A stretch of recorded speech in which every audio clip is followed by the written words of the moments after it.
नमस्कार, मैं स्वाति आपके अपने चैनल इंडियन माइथोलॉजिकल स्टोरीज़ में आप सभी का स्वागत करती हूँ। आज आपको दुर्गा सप्तशती का 9वां और 10वां अध्याय सुनाने जा रही हूँ। राजा ने कहा, हे ऋषिराज, आपने रक्तबीज के वध से संबंध रखने वाला वृतांत मुझे सुनाया। अब मैं रक्तबीज के मरने के पश्चात क्रोध में भरे हुए शुंभ व निशुंभ ने जो कर्म किया वह सुनना चाहता हूँ। महर्षि मेधा ने कहा, रक्तबीज के मारे जाने पर शुंभ और निशुंभ को बड़ा क्रोध आया और अपनी बहुत बड़ी सेना का इस प्रकार सर्वनाश होते देखकर निशुंभ देवी पर आक्रमण करने के लिए दौड़ा। उसके साथ बहुत से बड़े बड़े असुर देवी को मारने के वास्ते दौड़े और महापराक्रमी शुंभ अपनी सेना सहित चंडिका को मारने के लिए बढ़ा। फिर शुंभ और निशुंभ का देवी से घोर युद्ध होने लगा और वह दोनों असुर इस प्रकार देवी पर बाण फेंकने लगे जैसे मेघों से वर्षा हो रही हो। उन दोनों के चलाए हुए बाणों को देवी ने अपने बाणों से काट डाला और अपने शस्त्रों की वर्षा से उन दोनों दैत्यों को चोट पहुंचाई। निशुंभ ने तीक्ष्ण तलवार और चमकती हुई ढाल लेकर देवी पर प्रहार किया। फिर देवी ने अपने शुक्र नामक बाण से निशुंभ की तलवार व ढाल दोनों को ही काट डाला। तलवार और ढाल कट जाने पर निशुंभ ने देवी पर शक्ति से प्रहार किया। देवी ने अपने चक्र से उसके 2 टुकड़े कर दिए। फिर क्या था, दैत्य मारे क्रोध के जल भुन गया और उसने देवी के मारने के लिए उसकी ओर शूल फेंका, किंतु देवी ने अपने मुक्के से उसको चूर चूर कर डाला। फिर उसने देवी पर गदा से प्रहार किया। देवी ने त्रिशूल से गदा को भस्म कर डाला। इसके पश्चात वह फरसा हाथ में लेकर देवी की ओर लपका।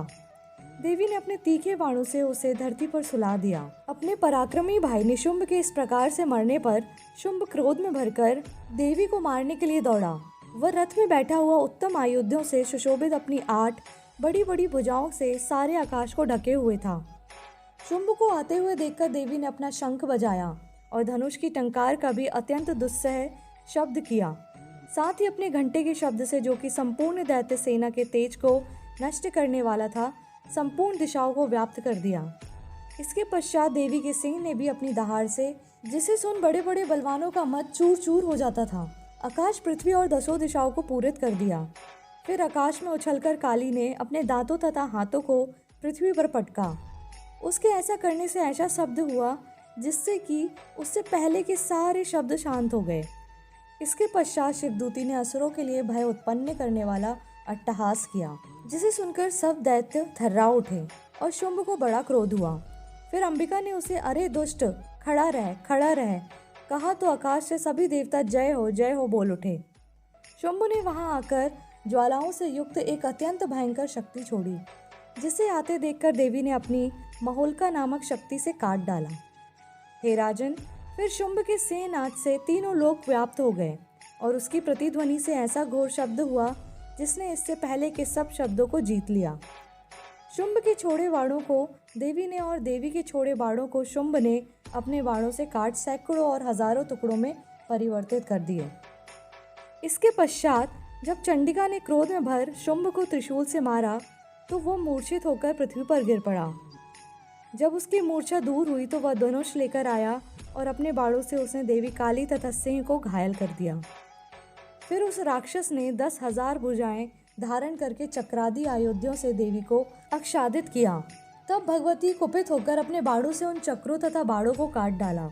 यह देखकर निशुंभ हाथ में गदा लेकर चंडिका को मारने के लिए दौड़ा। उसके आते ही देवी ने तीक्ष्ण धार वाले खड्ग से उसकी गदा को काट डाला।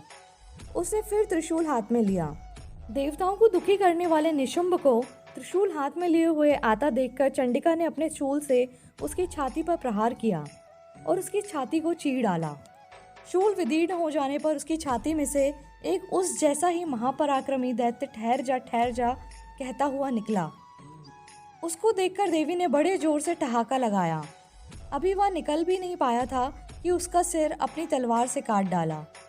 सिर के कटने के साथ ही वह पृथ्वी पर गिर पड़ा।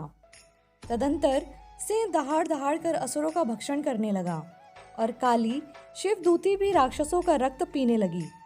कौमारी की शक्ति से कितने ही महादैत्य नष्ट हो गए। ब्रह्मा जी के कमंडल के जल से कितने ही असुर समाप्त हो गए। कई दैत्य माहेश्वरी के त्रिशूल से विदीर्ण होकर पृथ्वी पर गिर पड़े और कई वाराही के प्रहारों से छिन्न भिन्न होकर धाराशायी हो गए। वैष्णवी ने भी अपने चक्र से बड़े बड़े महापराक्रमियों का कचूमर निकालकर उन्हें यमलोक भेज दिया। और इंद्र से भी कितने ही महाबली राक्षस टुकड़े टुकड़े हो गए। कई दैत्य मारे गए, कई भाग गए, कितने ही काली शिवदूती और सेन ने भक्षण कर लिए।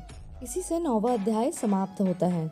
10वें अध्याय में महर्षि मेधा ने कहा, हे राजन, अपने प्यारे भाई को मरा हुआ तथा सेना को नष्ट हुई देखकर क्रोध में भरकर दैत्यराज शुंभ कहने लगा, दुष्ट दुर्गे, तू अहंकार से गर्व मत कर, क्योंकि तू दूसरों के बल पर लड़ रही है। देवी ने कहा, हे दुष्ट, देख मैं तो अकेली ही हूँ, इस संसार में मेरे सिवा दूसरा कौन है? यह सब मेरी ही शक्तियाँ हैं। देख, यह सब की सब मुझ में प्रविष्ट हो रही हैं। इसके पश्चात ब्राह्मणी आदि सभी देवियाँ अंबिका देवी के शरीर में लीन हो गईं। उस समय अंबिका देवी अकेली रह गई। देवी ने कहा, मैं अपनी ऐश्वर्य शक्ति से अनेक रूपों में यहाँ उपस्थित हूँ। उन सब रूपों को मैंने समेट लिया है। अब अकेली ही यहाँ खड़ी हूँ, तुम भी यहीं ठहरो। महर्षि मेधा ने कहा, तब देवताओं तथा राक्षसों के देखते देखते देवी तथा शुंभ में भयंकर युद्ध होने लगा। अंबिका देवी ने सैकड़ों अस्त्र शस्त्र छोड़े। उधर दैत्यराज ने भी भयंकर अस्त्रों का प्रहार आरंभ कर दिया। देवी के छोड़े हुए सैकड़ों अस्त्रों को दैत्य ने अपने अस्त्रों द्वारा काट डाला। इसी प्रकार शुंभ ने जो अस्त्र छोड़े उनको देवी ने अपनी भयंकर हुंकार के द्वारा ही काट डाला। दैत्य ने जब सैकड़ों बार छोड़कर देवी को ढक दिया तो क्रोध में भरकर देवी ने अपने बाणों से उसका धनुष नष्ट कर डाला। धनुष कट जाने पर दैत्येंद्र ने शक्ति चलाई, लेकिन देवी ने उसे भी काटकर फेंक दिया। फिर दैत्येंद्र चमकती हुई ढाल लेकर देवी की ओर दौड़ा, किंतु जब वह देवी के समीप पहुंचा तो देवी ने अपने तीक्ष्ण बाणों से उसकी चमकने वाली ढाल को भी काट डाला। फिर दैत्येंद्र का घोड़ा मर गया, रथ टूट गया, सारथी मारा गया। तब वह भयंकर मुद्गर लेकर देवी पर आक्रमण करने के लिए चला, किंतु देवी ने अपने तीक्ष्ण बाणों से उसके मुद्गर को भी काट दिया। इस पर दैत्य ने क्रोध में भरकर देवी की छाती में बड़े जोर से एक मुक्का मारा। दैत्य ने जब देवी को मुक्का मारा तो देवी ने भी उसकी छाती में जोर से एक थप्पड़ मारा। थप्पड़ खाकर पहले तो दैत्य पृथ्वी पर गिर पड़ा, फिर तुरंत ही उठकर उसने देवी को पकड़कर आकाश की ओर उछाला और वहां जाकर दोनों में युद्ध होने लगा। तब वह युद्ध ऋषियों और देवताओं को आश्चर्य में डालने वाला था। देवी आकाश में दैत्य के साथ बहुत देर तक युद्ध करती रही। फिर देवी ने उसे आकाश में घुमाकर पृथ्वी पर गिरा दिया। दुष्टात्मा दैत्य पुनः उठकर देवी को मारने के लिए दौड़ा। तब उसको अपनी ओर आता हुआ देखकर देवी ने उसकी छाती विदीर्ण करके उसको पृथ्वी पर पटक दिया। देवी के त्रिशूल से घायल होने पर उस दैत्य के प्राण पखेरु उड़ गए और उसके मरने पर समुद्र, द्वीप, पर्वत और पृथ्वी सब कांपने लग गए। तदंतर उस दुष्टात्मा के मरने से संपूर्ण जगत प्रसन्न व स्वस्थ हो गया तथा आकाश निर्मल हो गया। पहले जो उत्पात सूचक मेघ और उल्कापात होते थे वह सब शांत हो गए। उसके मारे जाने पर नदियाँ अपने ठीक मार्ग से बहने लगीं।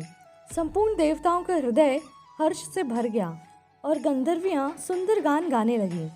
गंधर्व बाजा बजाने लगे और अप्सराएं नाचने लगीं। पवित्र वायु बहने लगी, सूर्य की कांति स्वच्छ हो गई, यज्ञशालाओं की बुझी हुई अग्नि अपने आप प्रज्वलित हो उठी तथा चारों दिशाओं में शांति फैल गई। इसी से 10वां अध्याय समाप्त होता है। बोलिए अम्बे मात की जय।